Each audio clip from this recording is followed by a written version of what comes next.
In 2025, seemingly half the pro men's field at Leadville and many in the pro women's field were on drop bar mountain bikes. In 2023, I saw only one rider in the men's pro field on drop bars. That is my guest today, Dylan Johnson.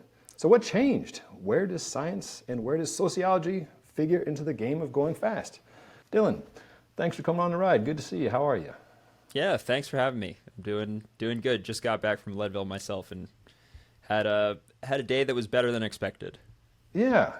I and many others were happy to see you there after you come back from injury, getting mushed by a truck. That's something that no one ever wants to see. So I'm sure you would have wanted to have a better or different preparation leading into it, but I was happy to see you there. And from my perspective, you had a heck of a ride. Yeah, appreciate it.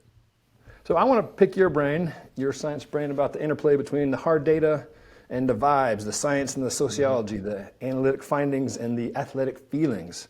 But I want to start with the feelings part with you, which was, how did it feel to be there as the guy who was the first to show up at Leadville on a drop bar mountain bike, and to this year see seemingly everyone and their brother on such rigs? Well, I have to correct you on the first point. I'm not the first person to show up to Leadville on a drop bar bike. First person in the Grand Prix. Yes. First person in the Grand Prix. All right, let's sure. We'll say first person in the Grand Prix. But I think you actually called me out on Instagram talking about some firsts to do the drop bar mountain bike. So and certainly actually just there was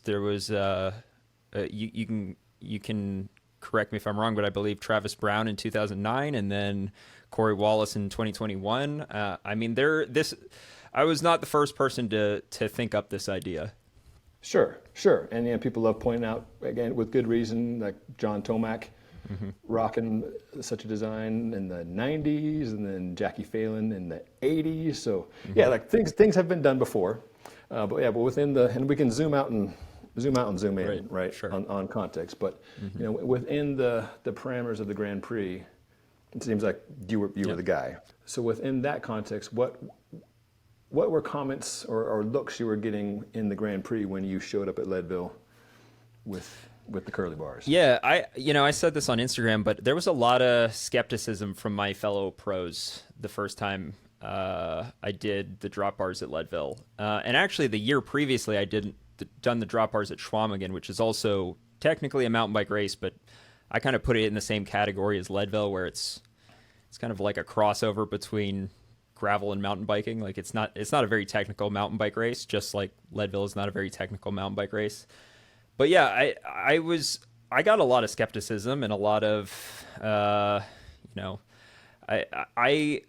remember that year I felt pressure to perform well so that I could show people that it was a theory. Yeah, right. So that I could show, because you can talk about data and watts and aero until you're blue in the face, but at the end of the day, it's kind of like the timing sheet is all the proof people need. And I said the same thing about Keegan. The person who wins the race, a lot of times that's all the proof people need. You can throw data at them all day long. They're like, who won the race? So I felt pressure to perform well that year, just to kind of show people that this wasn't a stupid idea. And fortunately, I did have a good race that year, and I actually ended up going 20 minutes faster than the previous year. And I don't think that drop bars accounted for all of that. I think they accounted for 6 minutes of that gain, because that's what I calculated the gain from having drop bars on your mountain bike at Leadville would be. And how did you calculate this? Just like a mathematical formula of drag reduction?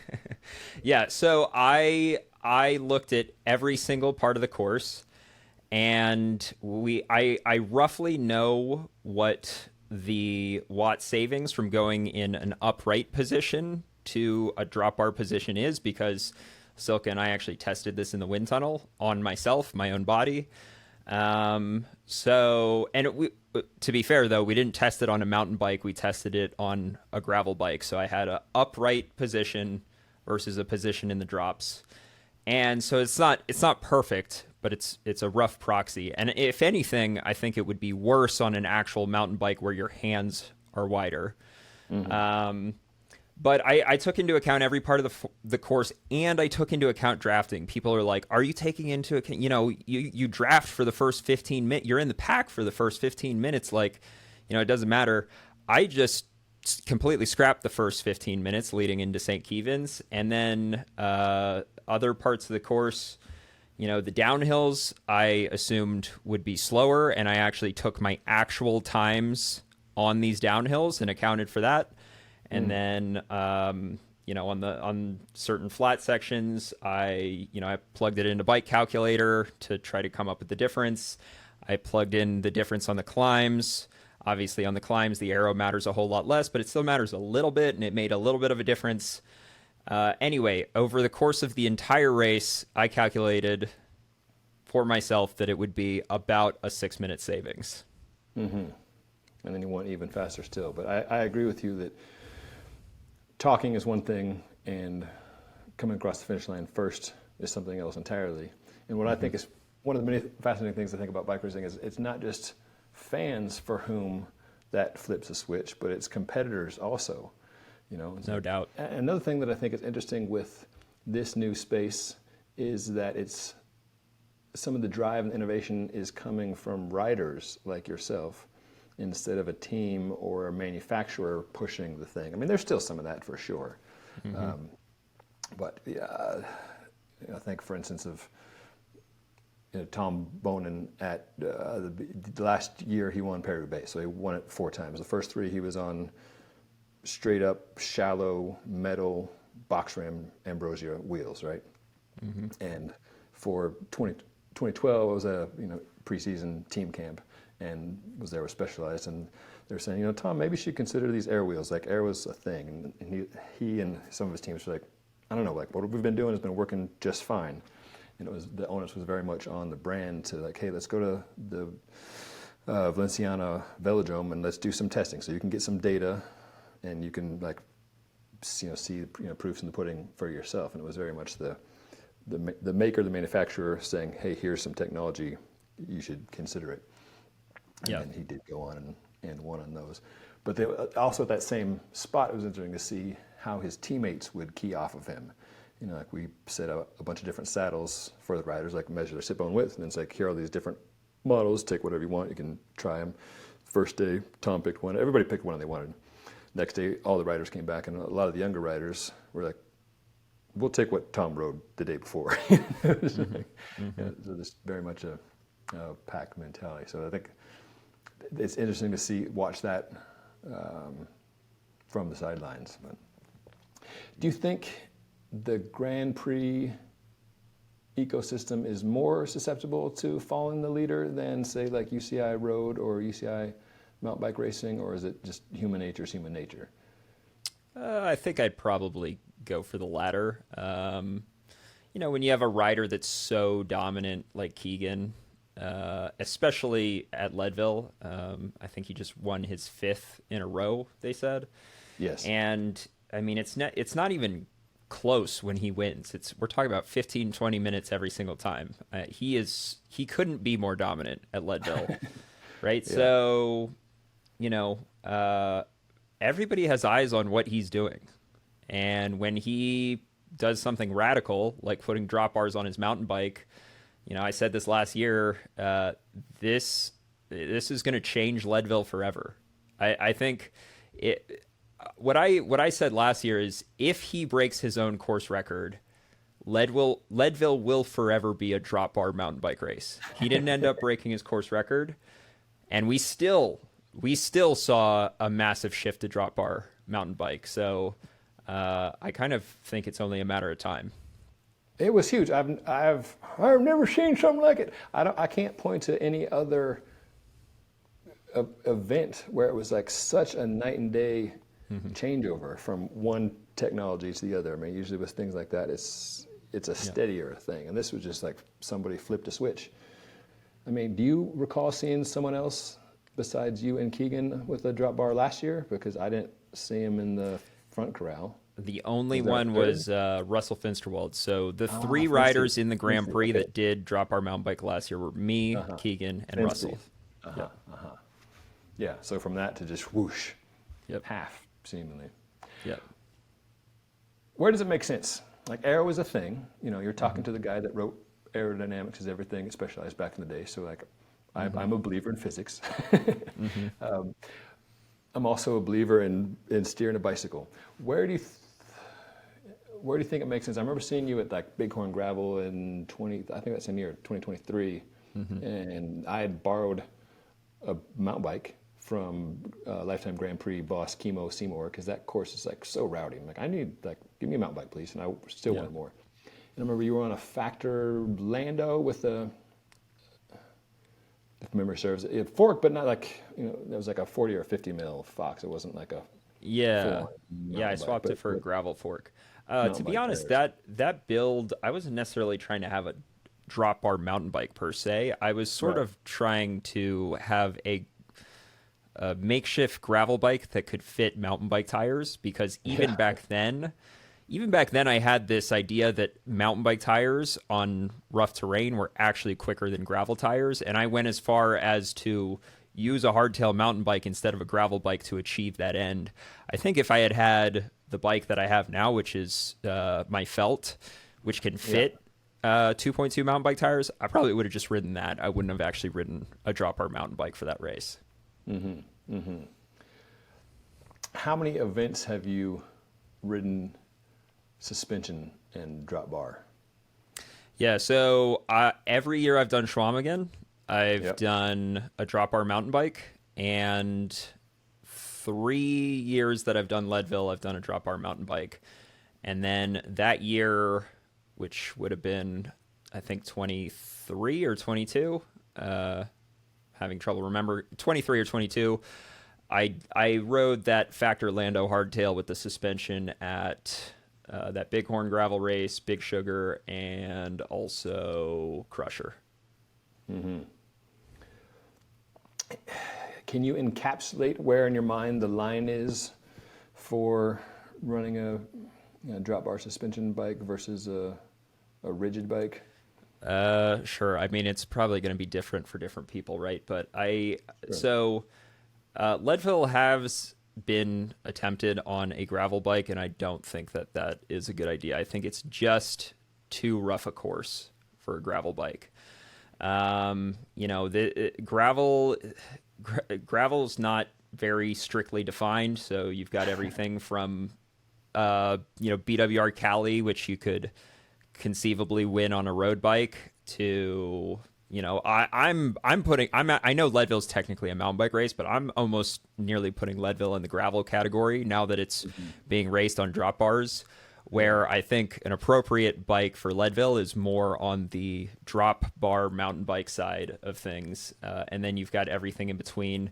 It's kind of hard to draw a line, but I think any race where it's traditionally raced on a mountain bike, but it's kind of questionable whether you could race a gravel bike or not, there's a good chance that the actual fastest bike is a mountain bike with the gravel handlebars. We're talking about zooming in, zooming out. I mean, just for reference, my fully zoomed out perspective is that, like, whatever configuration that people want to ride that makes them have fun, like, I'm all for it. Like, butts on bikes, I'm a big believer. And then when you zoom into the macro, it's like, okay, what are we optimizing for? Are we optimizing for fun? We can set that aside for now. Like racing, you're optimizing to get across the line first and there. You know, even within Leadville, it's like, well, which part are we optimizing for? And I think that's an interesting, like you, it's almost like a gravel thing, that there's multiple different like microcosms. There's like straight up pavement road race where it'd be better to be on a road bike, but it would be dumb to be on a road bike coming down power line, et cetera. And, I thought Kate Courtney was trolling us in the week leading into Leadville when she was riding with her hands on the tops of the fork legs. I'm like, she's just clowning around. Like, sure enough, like that was her move for the road sections where, like, She even had the blip shifters on her fork ground so she could shift Oh, really? while she was I didn't in that see that. position. Yes. I didn't see that. That is awesome. I just, right before we started recording, got some messages from my buddy Mark Cody, who was the Aero Pharaoh at Specialized, the guy that was driving the wind tunnel, and early proponent of Aero. Aero's the thing, right? They came in as a triathlete, and it was uphill battle just in some road instances. And he sent me a picture of Sophia's rig with the fairings on the the suspension fork. He's like, I think we've reached peak crossover weirdness. The downhill thing for me, it seems like, and for others, and this was disproved completely by you and others at Leadville, but it seemed like there, the CDA formula was different, right? Instead of like the typical aero CDA being the coefficient of drag multiplied by the frontal area, there it was more like the size of your cojones multiplied by your downhill ability. Yep. And, like the limiter isn't air. It's like how much are you willing to just send it, But yeah, absolutely. So let me talk about the downhills because, anybody who's done Leadville, they say it's not a technical mountain bike race, but I mean, Powerline's a decently technical descent. And then coming down Columbine, when you got uphill traffic coming the other way, you certainly want to be in control of your bike. Like I'm not going to argue against those points there. So, and I also don't think anyone would argue that the optimal bike for going downhill on Powerline and downhill on Columbine would be a regular flat bar mountain bike. But I think a very skilled rider who practices a lot with the drop bars can get their downhill times on those two descents and the other descents on the course nearly the same as the flat bar bike. I remember when the biggest thing that I was worried about were those two descents when I first did it at Leadville. And I for almost a month leading into the race, the only bike I rode was my drop bar mountain bike, and I rode it on difficult terrain, sometimes terrain that was even more difficult than what I was going to see in the race. And I rode it on the race course a lot to try to get used to it and try to dial in the race course. By the time we got to race day, I actually had a faster time down Powerline on my drop bar bike than I had the previous year when I had a normal flat bar mountain bike.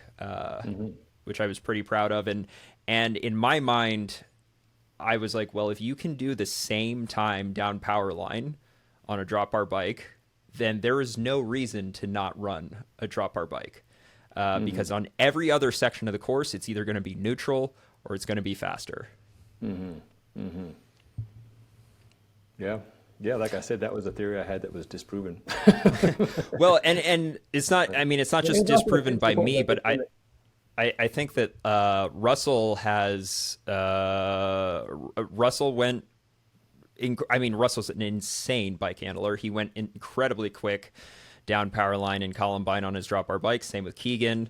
And, a lot of skilled mountain bikers had the drop bars on their bikes this weekend. And I think they're just disproving this idea that you're going to be slower on the downhills right and left now. Yeah. Yes. That said, you were talking about practice. Practice is a good thing, right? Like practicing on the rig you're going to race on, and then ideally practicing on the rig you're going to race on the course you're going to race on, which is often a luxury that many of us amateurs do not have, and that often like we're seeing something for the very first time with 200 people in front of us and 200 people behind us. And I remember coming down Powerline on the brakes and like apologizing to everybody I could hear like jammed up behind me, and at no point did I think I just want something that I'm more uncomfortable on coming down here. It's like this big it depends factor on like who's the pilot, how comfortable are they? Yeah, I think that I hesitate to say a drop bar bike would be faster for everyone at Leadville. I think there are certain people that maybe they're just are really not very comfortable with the technical handling aspects of the race that would probably be better off on a normal flat bar mountain bike. Yeah. I'm going to give a quick plug for our friends at Silca. Silca is a supporter of both the ride and Dylan Johnson. Top end riders like Dylan like Silca products for their efficiency, those marginal gains. Riders like me, I appreciate the cleanliness. I'm happy to say that the wax treatment has been good for my marriage. No kidding. Like, here's how. Then, in addition to saving your greasy hands when you get a flat tire and you need to change the tire on the road, when you put a wheel in the back of the car, not getting grease on the ceiling. So, thanks Silca for improving my marriage as well as improving bike times. That was a great ad. Thanks. I'm here for it. Yeah. I'll put, if you want to save on Silca products, I'll put Dylan's code and my code down beneath. I'm 10% off. I don't know if Dylan's got a better deal, but what do you have? I can't remember. Yeah, he doesn't even know what he got. Well, we'll get spin the roulette wheel, put them both down in the video description, see what you get. Mm-hmm. So thanks, Silca, for supporting the ride and Dylan Johnson so we can do what we do. Like you have been in a bunch of different wind tunnels. Usually it's as a spectator to pros working on their position or manufacturers working on their gear. And with riders, one of the problems they were trying to solve is not just what's the fastest in the tunnel, but what is the fastest out on the road and sustainable. Like with a time trial position, for instance, you'd see a lot of riders get in there and get the fastest position, but they would get out on the road and see their number they're used to seeing just a little bit lower. And even though they had like a team of people being like, yes, the watch number is lower, but the speed is higher. And what wins bike races is speed. But like, there's just something understandably frustrating about seeing your power number go down. So they'd often like revert back to a position. With gravel or whatever it is that we're calling Leadville now, it's not so much that, but some of it's like a handling thing, but it's still a similar thing, like what's the fastest on paper and what's most sustainably fast. But which I guess you could argue is where some of the suspension comes in, that if you were on a rigid bike trying to stay low and aero while getting bucked around all over rocks, that would be much more difficult than if you're on a nice plush ride. Yeah, and I think too that a lot of people talk about just the feeling of the bike, and I will admit that I did watch your video on the drop bar mountain bikes. I will admit that I called them a terrible idea. Yeah, no, I know you called them a terrible idea, but you gave some good you gave some good caveats in there. And I think that people would be shocked that I'm actually in agreement that the bike doesn't feel amazing. It's not a bike that's designed for drop bars. Okay. Yeah. Well, I thought we were going to have a good argument, and it's like, if you're going to agree with me, this doesn't work. So let's do. What don't you like? One of the counter arguments to my old man phrase, "Oh, this is a bad idea," was like, "Well, you just didn't get it set up right, you doofus." Like if you spent the time to actually get the bike position dialed in, then it would be a different feel. You've obviously spent a lot of time in getting your position dialed in. What don't you like about the feel? Okay, well, the first time you ride a drop bar mountain bike, you're going to be like, this feels awful. This is terrible. This is not a bike that's designed for drop bars, and everything feels weird because I'm used to riding a drop bar bike, and I put power down and the bike immediately goes, like, because we're talking about a road bike or a lightweight gravel bike or something, and now you're on a mountain bike with squishy suspension and big tires, but it feels different because you don't have these wide bars that you normally have on a mountain bike, and the whole thing, and also the geometry is not made for drop bars. These riders have to do some kind of weird things where they've got like these really short stems that are really negative, like a really negative, really short stem, which is extremely hard to find to get the position right. And it genuinely takes quite a bit of getting used to. I think after you ride it probably 5 or 6 times, it starts to feel a little bit normal, more normal, just because you're getting used to the bike, and probably about a month in, you're like, okay, this feels like a normal bike that I would enjoy riding. Yes. But this may surprise people, but I ride my drop bar mountain bike in preparation for races where I plan to race that bike. So for Leadville and Schwamigan, and I ride it quite a bit before those races because it is a weird bike to get used to, and I want to be able to handle the bike well in the downhills. And then the rest of the year, that bike sits in the shed and barely gets used. I mean, I think after Schwamigan last year, I kept my race mountain bike in the drop bar configuration, and I think I did one ride on it the entire year after that point. So it's actually, if I'm just deciding what bike to ride to go have fun riding my bike, it's not the first bike I pick by any means. In fact, it might be the last bike I pick. That's funny. It's also gratifying to hear. Yeah, I feel like it's almost like a fat bike that way. Like, like given like all the right scenarios, like a fat bike can be a fantastic thing to ride.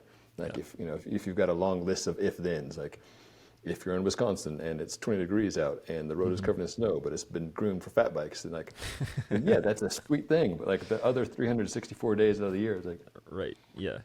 Yeah. It's a pretty niche bike setup that works for a niche, narrow window of races. And it just so happens that this race series that I compete in, that's the biggest off-road race series in the country, I would argue has 2 out of the 6 where this niche bike is the best bike. yeah. And as a spectator and quasi journalist, I appreciate that weirdness that it's causing athletes to go to extremes, not just in their training but in their configuration of bikes. And like I mentioned earlier, it's cool to see that it's not for the most part, it's not a manufacturer-driven thing. You quoted the Superman position, like Graham Obrey. For those who don't know, like the Flying Scotsman came up with some crazy ass positions by himself that set world records, and like pulling pieces out of his washing machine, and like that was not a corporate boardroom thing. Like that was like one dude just going for it, and incredible results. So if there's anybody out there that thinks there's like some bike industry conspiracy that the industry wants to start selling drop bar mountain bikes in 3 years, and that's why they're having their pro athletes ride these bikes right now, you are dead wrong. This is entirely the athlete's decision, and I think if anything, these companies are like, why are you ruining our perfectly good mountain bikes? Yeah. Yeah. Yeah. How about short travel? Where does to bring it back out of Leadville, but to like the everyday-ish riding? Does short travel gravel make sense, or is it like an all or nothing thing where there's like a rigid bike with big fat tires and some give in your posts and whatnot, or just jump straight to like a cross country bike? Is there a niche within the niche within the niche of like what we call gravel forks now, like the 40 mil, 50 mil, Rock Shocks, Rudy, Fox at 32, etc. Yeah, I've done a lot of experimenting with gravel suspension forks, and I do think there's something there. I have used the Lauf fork, which I kind of consider the Lauf fork to be a halfway point between fully rigid and a gravel suspension fork. Yeah. And then I've also used the Fox gravel fork, and I have used the Cane Creek inverted gravel fork. And how about the Cane Creek? Have you had good luck with the Cane Creek? Yeah. I think that fork feels great, and I think it's a really good solution for a gravel bike to have that inverted fork. They didn't just take a mountain bike fork and shrink it. They kind of made a purpose-built gravel fork. And they will even, I think their claim even is that they made the first gravel suspension fork, which is a dubious claim. But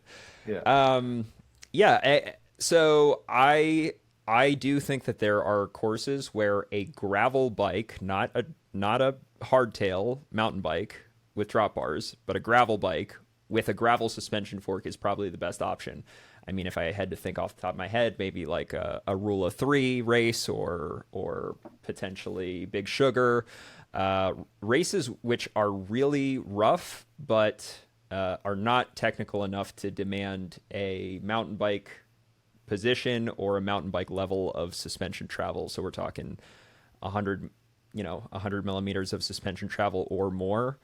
If you just need 40 or 50 millimeters, and I think these category of races, potentially the fastest bike could be gravel bike with suspension fork, or maybe even some kind of rear suspension too, but definitely a gravel bike geometry. And one thing that I'll say too is that gravel racers in the U.S. are currently trying to solve the suspension issue with tires. They're going bigger and bigger tires to the point that we're going to mountain bike tires now, and that is the suspension of the bike. We're on rigid bikes, so the suspension of the bike is entirely in the tires and nothing else. But if you actually have some suspension on the bike that's not the tires, then potentially you could actually get away with running a skinnier and lighter tire. And I know that's crazy coming out of my mouth right now. No one would think that I would ever recommend skinnier or lighter tires. But I think that there could be a case where if you do have suspension on your bike, you could actually do skinnier or lighter tires, and that could potentially be useful for races that have a lot of mixed terrain. So for example, if you've got a race that's 50% road and then 50% chunky gravel and it's really hard to pick a tire for, well, if you have suspension that you can lock out and then unlock, you could lock it for the road and have the right tire for the road, and then unlock it for the gravel and still have the right tire for the gravel because the fork is taking the hits as opposed to relying solely on the tire. This was exactly the pitch that DT Swiss gave with its new fork that's now on the, at least for this year, on the Canyon Grail, was that fork with the 40 faster and reduces not just the impacts coming up, but impacts in a horizontal motion, which is what it's affecting your speed as well as your comfort. Like that was the faster move, like taking the weight out of the equation. So yeah, and I thought that felt great to rode that at the truck and was happy to have a little bit of cush there. Two more questions for you, sir, if you have the time. Yeah, absolutely. Big picture questions here. One, if you could only have one bike, where you live there in North Carolina, what is the configuration? Where I live in North Carolina, you know what's terrible about this question live that in you're North asking Carolina? me? Yeah, I'm in North Carolina. Okay. I'm right outside of Pisgah National Forest. You know what's terrible about this question you're asking me right now is that the mountain biking is amazing, and the road riding is amazing. So the mountain biking is the kind of trails where you really want a trail bike. Like we're talking about 140 to 160 mil travel. And then obviously the road riding, you want a road bike. So you're asking me to choose some sort of bike that I could ride both on, and it's just So Dylan Johnson says gravel is dead. He'll have a road bike and a mountain bike and none of this in between nonsense. Yeah, you want to know what's crazy is if I could pick two bikes, which I know is not the question. You could be a politician and give a different answer with the same question. Go ahead. If I could pick two bikes for where I live, one would be a road bike and one would be a trail bike. We're talking about a 140 to 160 travel trail bike, and I would have nothing in between, which is a hilarious answer because I only race bikes that are in the in-between. And yet that's not what I would pick for where I ride. I love that. And then last question. Soothsayer, seer of the future, what is the future? What is the next big trend in bicycles?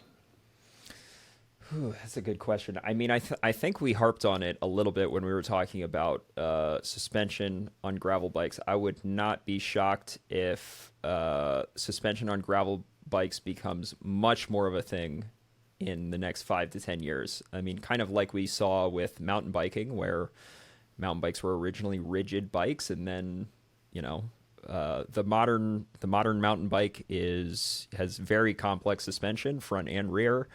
For the most part, I mean, hardtails still exist, but there are fewer and fewer races where you see people actually choosing a hardtail.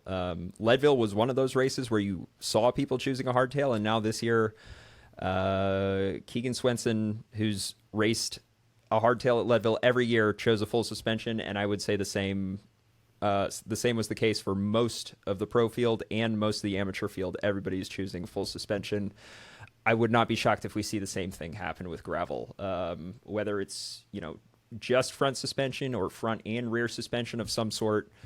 I think, I wouldn't be shocked if RockShox is already thinking about aerodynamics in their mountain bike forks. I think it's only a matter of time before they think about aerodynamics in their gravel forks, where it arguably matters more. And if you solve that problem, having an aerodynamic suspension fork on a gravel bike, there's always going to be a weight penalty, but in my mind, it's kind of a no-brainer at that point. Mm-hmm. Yeah, and brands like RockShox, they're working a few years out. So if this is what's showing up now, they've got similar things in the hopper. Yeah. Dylan Johnson, appreciate you, sir. Always good to talk with you. we will continue watching you for what the future holds. And I wish you all the best in your future racing. Yeah, thanks for having me on. And viewers, I'm sure you're already watching Dylan's channel, but on the off case you've been living under the rock and have not seen it, I'll put a link to his channel down below. And whether you want to ride a road bike, a mountain bike, or be a weirdo and ride something halfway in between, just get out there and enjoy the ride.